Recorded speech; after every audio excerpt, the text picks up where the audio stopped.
आपने जो ये पार्टी बनाई है अखिल भारतीय मानवतावादी पार्टी स्वरूप, इसका मेन उद्देश्य तो आपने बताया दिया अपने वक्तव्यों में। अब हम ये जानना चाहते हैं आप कितनी सीटों पे जो है चुनाव लड़ेंगे। जैसा कि हम आपको प्रेस विज्ञप्ति में दे रखे हैं कि हमारी पार्टी संविधान में दिए गए समानता के अधिकार को सम्मान करती है, सुरक्षा दिलवाना चाहती है। इसीलिए हमने चुनाव आयोग को शपथ पत्र दिया है, मांग पत्र के बाद शपथ पत्र दे दिया है कि अगर चुनाव आयोग हमारे मांग पत्र के अनुसार अगर नियम बनाती है तो हमारी पार्टी चुनाव लड़ेगी और कोशिश करेगी कि देश के सभी सीटों पर अपना उम्मीदवार खड़ा करे अगर ये नियम बन जाए तो। अदरवाइज जो पहले वाला नियम है, आर्थिक रूप से जो कमजोर हैं वो ना पहले लड़ रहे थे, ना अब लड़ेंगे, ना आगे लड़ेंगे। पैसा वाला एक तरफा पैसा खर्चा करके जीत के जाएगा और कमाई का धंधा बनाएगा। हमारी पार्टी इस रेस में नहीं होगी। नया नियम बनने के बाद तैयारी है, नया नियम बनने के बाद हमारे उम्मीदवार उतारे जाएंगे और जिन लोगों ने एफिडेविट दिया है चुनाव आयोग को कि हम चुनाव लड़ेंगे, वो साथी यहाँ मौजूद हैं, तो वो आपको सर्टिफिकेट जो एफिडेविट है फोटो सेशन में दिखा देंगे कि कौन कौन साथी हैं। तो सर आपने जिस प्रकार से अब कह रहे हैं कि हमने ये पार्टी बनाई है, तो आपको ये जरूरत क्यों पड़ी इससे अलग बनाने की? आप किसी और पार्टी में भी जा सकते थे। बिल्कुल, बहुत अच्छा विचार है आपका। हम किसी से कुछ छुपाते नहीं है, सच बोलते हैं, सच का सामना करते हैं। हम 1978 से मार्क्सवादी कम्युनिस्ट पार्टी का एक कार्यकर्ता सिपाही गए और आप जानते हैं मीडिया के साथी, दुनिया में जितने भी दार्शनिक हुए उसमें से कार्ल मार्क्स शवों में जिंदा मिसाल है जो समाज को किस प्रकार से बेहतर अच्छा जीवन जीने के लिए व्यवस्था किया जा सकता है। बहुत सारे दार्शनिक हुए हैं, बहुत सारे उदाहरण दिए हैं, लेकिन हमने देखा कि ये जो विचारधारा है इसमें भेदभाव नहीं है, इसमें छुआछूत नहीं है, ये मानवता के जिंदगी को बेहतर बनाने के लिए विचार है, तो हमने उसको अपनाया। इसी प्रकार से जब काम करिए तो हमारे देश का जो मैं अभी बताया कि चुनाव तंत्र प्रणाली कैसी है, तो वो हो नहीं पाता है और वो उसको ऐसा भ्रमित कर दिया गया समाज में, देश में, कि वो विचारधारा भारतीय परिवेश में सक्सेस नहीं होता दिख रहा है। हमें नहीं पता कि कब क्या होगा, लेकिन अब तक का ये है। तो हमने अपने 45 साल के सोशल जीवन में लड़ते लड़ते जब हम देखे कि लड़ाई तो कामयाबी नहीं हो रही है और अदालत का सहारा लो, तो अदालत भी मजदूर किसान जो कमजोर है उसके साथ न्यायिक फैसला तो दे ही नहीं रही है, कानून के हिसाब से फैसला नहीं आ रहा है। हमारे बीच में दादा खड़े हैं, जरा खड़े हो जाइए, इधर आ जाइए, जरा मीडिया को बताइए, इधर आइए। इनका एक्सीडेंट हो गया है। परसोत्तम दास यूपी झांसी से हैं, यहाँ किसी कंपनी में नौकरी करते थे। इनके जैसा कई लोग हैं जो लड़ाई लड़े, गेट की लड़ाई, कामयाबी नहीं मिली, अदालत का शरण लिया, अदालत ने गलत फैसला दिया। अदालत ने जब गलत फैसला दिया, इनके जैसा सैकड़ों लोग हैं, तो जब गलत फैसला दिया और ये टूट चुके कि भाई हम हाई कोर्ट खर्चा करने के लिए तैयार, पैसा नहीं हमारे पास, जो हम रोजी रोटी कर रहे हैं वहां से छुट्टी करके हाजिरी तारीख पर तारीख जाने को चाहिए, नहीं है। तो हमने फैसला लिया कि जिस लड़ाई को हम गेट की लड़ाई बना करके संघर्ष के दम पर जीतते आ रहे थे, आज ऐसा हालात बन गया है कि संघर्ष फेल करवाया जा रहा है। पुलिस गुंडे लुचंडे पैसे के दम पर आंदोलन को, संघर्ष को तोड़ते हैं और जब मजदूर कमजोर अदालत में जाता है तो तारीख पर तारीख एक मिनट तारीख पर तारीख हरा दिया जाता है। तो हमने फैसला लिया, हमने फैसला लिया कि अब ये लड़ाई हम जिस गला फाड़ के जो भाषण देते हैं, हमारे ऊपर मजदूर भरोसा करता है, लड़ता है, हार जाता है, तो लानत ऐसी लड़ाई की, लानत ऐसी अदालत की लड़ाई की। हमने दूसरा रास्ता त्याग कर लिया। हमने कहा कि जब पावर ही सब करता है, सरकार ही सब करती है, तो नई पार्टी बनाएंगे और करके दिखाएंगे। और फैसला लिया कि किसी भी पार्टी से गठबंधन नहीं करेंगे, किसी भी गठबंधन में नहीं जाएंगे। अकेले दम पर हमारी पार्टी पूरे देश में चुनाव लड़ेगी और जो घोषणा पत्र में कह रहे हैं वो 3 वर्ष में लागू करेगी। और लागू नहीं किया तो अपने आप अपनी कंडीशन लागू कर लेंगे कि हमारी पार्टी का रजिस्ट्रेशन रद्द कर दिया जाए, सरकार बर्खास्त कर दिया जाए। इस वायदे के साथ हमने अपनी पार्टी को बनाया है और इसलिए जब ये सब फेल हो रहा है, सरकारें सुनने नहीं है, तो इसीलिए अलग बनाया कि अब किसान जीता जाता। उदाहरण है किसान का आंदोलन। जब इतना बड़ा कदम किसान का आंदोलन पीट गया तो जो इंडिविजुअल एक का दुक्का लड़ रहे हैं उनका क्या होगा? इसलिए अलग पार्टी बनानी पड़ी। फिर हमने सोचा कि हम जहां हैं वहां से ये कर सकते हैं। फिर हमने सोचा कि कहीं और किसी प्लेटफॉर्म से, तो ये देखा लोगों का ऐसा विचार है कि चांस तो मिलेगा ही नहीं कहीं। अगर किसी ने प्लेटफॉर्म पर जगह दे दिया तो क्या कहा जाएगा? 70 साल में क्या किया, 35 साल में क्या किया, तू 5 साल में क्या किया? अरे क्या किया? क्या किया तो जनता ने हरा दिया। और क्या किया कि तुलना करो तो बनाने वाला था, तुम बेचने वाले हो। जब लोग समझ नहीं रहे हैं, जिनको ज्ञान नहीं है, जिनको इतिहास का ज्ञान नहीं है, वो 90% लोग ये साबित कर रहे हैं जिनको ज्ञान नहीं है। क्या इसको हम 90% जिस देश के लोग नासमझी से फैसला लेते हो, बहकावे में आ जाते हो, क्या उसको जिंदा लोकतंत्र कहेंगे? जो अपने विवेक से नहीं फैसला लेता वोट डालने के लिए, क्या उसको जिंदा लोकतंत्र कहेंगे? ये आपके सामने हमारा सवाल है। सर, इलेक्ट्रॉन बॉन्ड हमने सुप्रीम कोर्ट को भी और चुनाव आयोग को भी इस लेटर में लिख के दिया जो आपको जाएगा। सुप्रीम कोर्ट पर्दाफाश कर दिया है इलेक्ट्रॉन बॉन्ड में जो भ्रष्टाचार है, किसी ने ज्यादा किया है, किसी ने कम किया है, कैसे किया है, वो सुप्रीम कोर्ट के ब्यौरा से ज्यादा हम आपको नहीं बता सकते। इसीलिए इन तमाम, चाहे वो इलेक्ट्रल बॉन्ड हो, चाहे किसी भी प्रकार का पॉलिटिकल फंड हो, उस सब को खत्म करके हमने कहा है चुनाव आयोग अपना चुनाव कोष बनाए।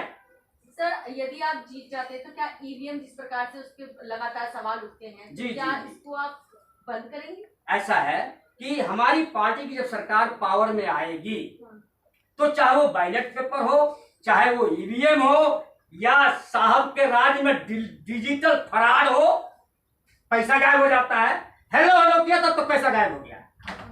हमारी पार्टी की नीति ऐसी नीति है कि कहीं भी सुई के नोक के बराबर गड़बड़ी पैदा नहीं होगा।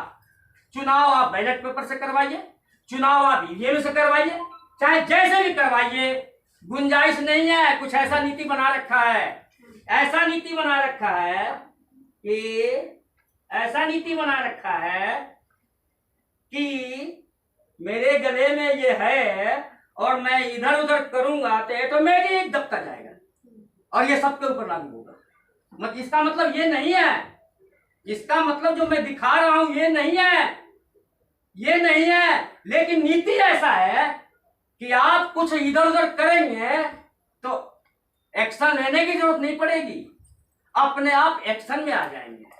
सर, यदि आपको, आप जिस प्रकार से कह रहे हैं कि चुनाव आयोग मेरी बातों को, जो मेरी मांगे हैं उसको मान लेता है और फिर आप चुनाव लड़ेंगे, हाँ जी, तो जनता आपको क्यों वोट देगी? जनता हमको वोट इसलिए देगी कि हमारी पार्टी की जो नीति है, डॉक्टर बनो, इंजीनियर बनो, आईएएस बनो, आईपीएस बनो, पढ़ने की करो तैयारी, सरकार की होगी पूरी पढ़ाने की जिम्मेदारी, एक पैसा खर्चा नहीं होगा। आपका बेटा जहां पढ़ता है, प्राइवेट में पढ़ता है, सरकारी में पढ़ता है, बड़े से बड़े मोटा फीस वाले में पढ़ता है, सबका खर्चा सरकार वहन करेगी। इसी प्रकार से स्वास्थ्य, वैसे तो हमारा एक भाषण है पार्टी का स्थापना वाले दिन, मैं होम्योपैथ का दवाई खाता हूँ, मैं 10 रुपए की दवाई से ठीक हो जाता हूँ, और जिन पे पैसा है करोड़ों रुपया वो वेदांता में जाकर के लाखों रुपया खर्चा कर देते हैं, और मैं 10 रुपए की पुड़िया खा के टन हुए। तो सर बेरोजगारी के लिए क्या राय हाँ जी, बेरोजगार बेरोजगारी हमने पहले ही बता दिया है कि हर आदमी के गांव के 10 किलोमीटर के एरिया में सबकी होगी सरकारी नौकरी, सबको समान अवसर मिलेगा, जो बनना है वो बनिए। आप हवाई जहाज चलाने वाला बनिए, आप देश चलाने वाला बनिए, आप डॉक्टर बनिए, आप इंजीनियर बनिए, आपको ललक जिसमें है वही बनेंगे, किसी के बनाने से कोई नहीं बनता है। जिसको जिसमें ललक होती है, अब आप मीडिया के साथी बने हैं, एंकर बने हैं, आपको इसी में मन लगाना। आपका अगर मन कहीं और लगता तो ये नहीं बनते, तो जिसमें मन लगेगा। सर लेकिन दायित्व तो सरकार का होता है ना रोजगार देने का। हाँ जी, तो आप रोजगार देंगे? हमारी सरकार देगी 100% गारंटी के साथ। 3 वर्ष से बेरोजगारी खत्म। लेकिन सर अगर आप जीत जाते हैं तो वो तो हर सरकार बोलती है हम हाँ, सत्ता में आ जाएंगे तो देंगे, इसलिए आप पे जनता क्यों विश्वास करेगी? हमने कंडीशन इसलिए रखा है कि अगर हमारी पार्टी की सरकार या हमारा उम्मीदवार जनप्रतिनिधि वादा को पूरा नहीं करेगा तो उसकी संपत्ति जब्त किया जाए, ऐसा नियम बनाया जाए। इसलिए तो कह रहे हैं ये नियम बनना चाहिए, इसलिए हमको बोलना चाहिए। महिलाओं के लिए क्या खास रहेगा? महिलाओं के लिए खास ये है कि जितने भी हमारे देश की माताएं हैं, बहनें हैं, बेटियां हैं, इन सबों की सुरक्षा की गारंटी होगा। और जो आज चल रहा है, हमारी बेटियां बहनें आगे बढ़ रही हैं।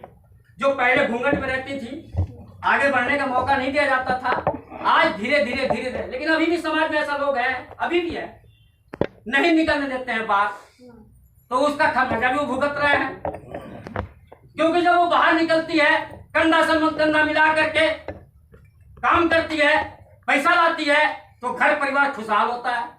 और जो लोग बाहर नहीं निकलने देते हैं, वो गरीबी में, कंगाली में रहते हैं, दूसरों के सामने हाथ जोड़ते रहते हैं, प्रताड़ित होते हैं।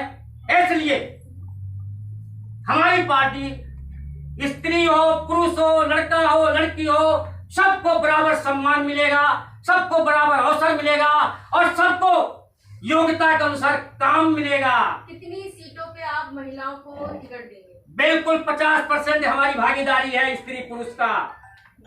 50% के 50% हमारी भागीदारी होगी महिलाओं की, हर क्षेत्र में होगी।